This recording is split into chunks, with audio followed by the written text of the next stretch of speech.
Well, hello, boys and girls, and welcome to Team Preview number 18 of 32.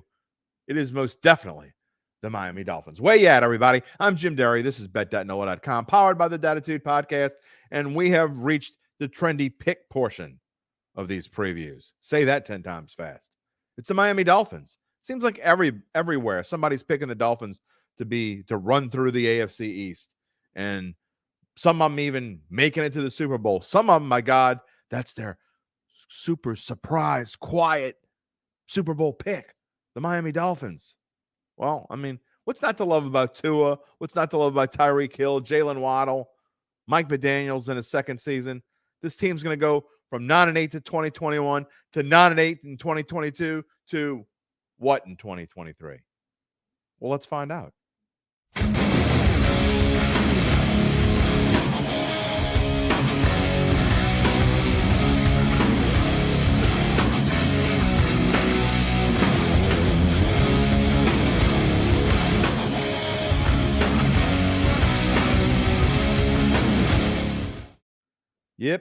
Yep. Seems like everything is rainbow and sunshine for the Miami Dolphins. They, were 9-8 last year, just like they were the year before. The only difference is they made the playoffs this time. That's about it. They had maybe the weirdest season since the Saints went 3-13 in 2005 because they had to play every single game on the road after Hurricane Katrina. Now, Miami got to play their games at home, but how about this roller coaster ride?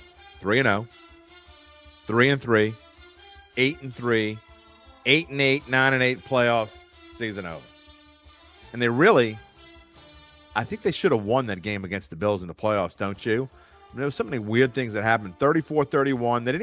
It wasn't even a ton of offense. It was just a weird game. And the Dolphins had plenty of chances to win. They just couldn't pull it off. But the story of the season wasn't so much that they were able to make the playoffs and should have won that wild card game and gone on to the divisional round. The story of the season was not Tyreek Hill having over 1,700 receiving yards. The story of the season was Tua Tagovailoa with 2 concussions. Some people say 3. I mean, he was contemplating retirement in the offseason, and that's how bad it got for him. He was able to come back after missing a few games, came back in the middle of a 5-game winning streak. Then they lost 5 games in a row. Then they were able to win the last one. He missed a couple games in that last little stretch too. Overall, he played in 13 games. So I'm trying to do the math real quick. 4 games. How about that? I did it really quick. Missed 4 games last season, and really in his career, 3 years now, he has not played more than 13 games in a season. That is a problem to me because when you start looking forward to this coming season, why is it going to be any different? I mean, everyone says if Tua stays healthy, if Tyreek Hill stays healthy, if this O-line stays, people always say that. If. It's a whole bunch of ifs. So you have, to me, when you're trying to find the best teams, you're trying to find a team that could sustain a big if, a loss at a big if. And I guess for most teams, if you take out their starting quarterbacks, they're not all going to be like the San Francisco 49ers. They can't just run through quarterbacks like the Niners did last year and come within a whisker of making it to the Super Bowl. And that's the case for the Miami Dolphins. And already their backup quarterback, Mike White, injured. They lost, you see that on the screen there, lost Teddy Bridgewater. So it's Tua right now. Now, Mike White's going to be back, but still. If they don't have Tua, they're in a whole lot of trouble. There's no question. You see the numbers on the screen here that Miami is, when Tua's playing, they're a really good passing team. But that's a lot because of Mike McDaniel, what he's been able to do. He has transformed this team. But in turn, their defense, when they went from Brian Flores to Mike McDaniel, their defense got worse. So you see the numbers on the screen. 4th best passing team in the NFL, 25th best running team. They're trying to make strides to be better there. They drafted Devon Achane in the third round because they didn't have a first-round pick. That's a whole other story. If you want to look up why they didn't have a first-round pick, go Google it. We're not going to explain it here. So with their third-round pick, they picked Devon Achane, and this kid's going to play a lot. He's looked pretty decent so far in the preseason. He's a little banged up as I record this, but they've got to get that running game better.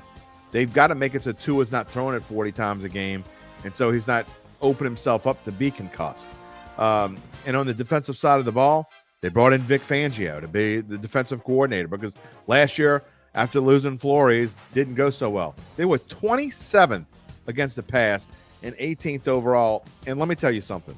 In this division, if you're 27th against the pass, you can forget about it. All those dreams that you got, the little, your surprise pick, this team's going to be the surprise pick of the year, maybe go to the Super Bowl, great chance to win the AFC East at plus 300, you see it on the screen, value of the year.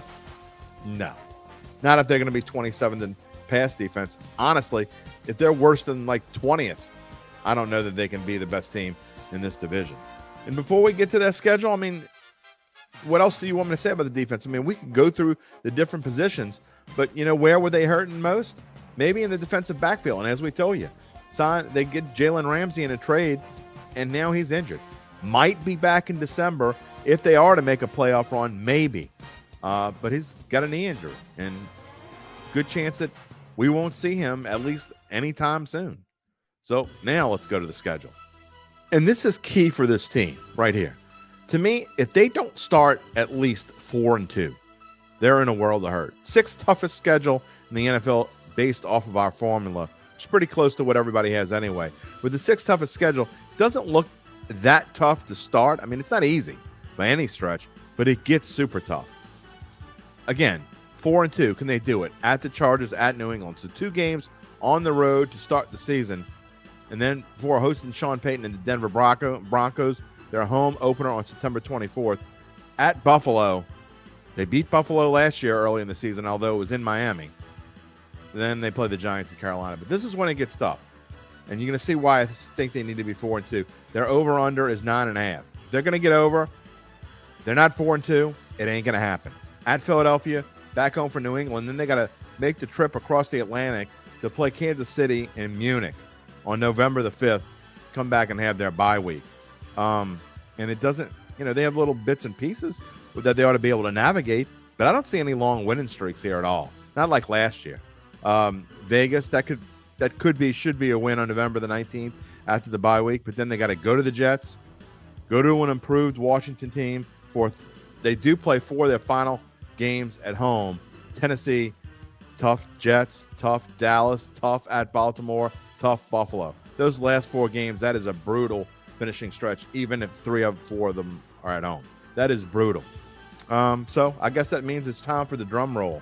We love when it's time for the drum roll. That means we're going to have our best pick. And you know what? It's really tough to make a best bet with this team. I'm not buying in, but I'm not completely selling either. I have them at 9-8. In fact, I ticked this down. I had it at 10-7 when I was first started a couple weeks ago. I started doing these previews, and I'm like, you know what? I don't want to be with Joe Q Public. I don't want to be with Aunt Mabel, and I don't want to take the over 9.5. At the same time, I'm not rushing to the window to bet the under 9.5 at -115. There is no value at all to me in betting anything, any positive number, any of those division there's no value in 3-1 to win the division. I don't think they're going to win the division. So if you're going to give me 3-1, you can have it. I don't want that. I mean, you may differ with me. So the best bet that I could find, and I don't think I've done this. In fact, I know I haven't done it with anyone else so far. Maybe we'll do it again before we're finished with these previews. My best bet is Tyreek Hill under 1,275 yards. And the reason being, I just don't think he can have another year like he had last year. Now, granted, he doesn't have to have a year like he had last year, but I think they're going to spread the ball out a little bit more. I think Tyreek Hill, he is 29 years old now, and this is when receivers, I say this all the time. This is when receivers start to just tinge down. This is my best bet for Miami.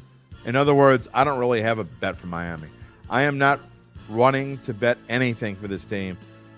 I don't think they're going to make the playoffs this year. I don't think 9-8 is going to cut it in the AFC this year at all. It did last year, but I just don't see it. They were 9-8, 9-8 last year. I don't think they're any better than they were last year, and their schedule is at least as tough as it was. Well, one of the next 2 teams I have to think is going to be better than the Dolphins, because I had the Dolphins third. We had Buffalo first yesterday. So who am I going to have second? Is it going to be The New England Patriots or the New York Jets? Tomorrow's the Patriots. Friday's the Jets. We know you're going to come back and find out. We'll see you then.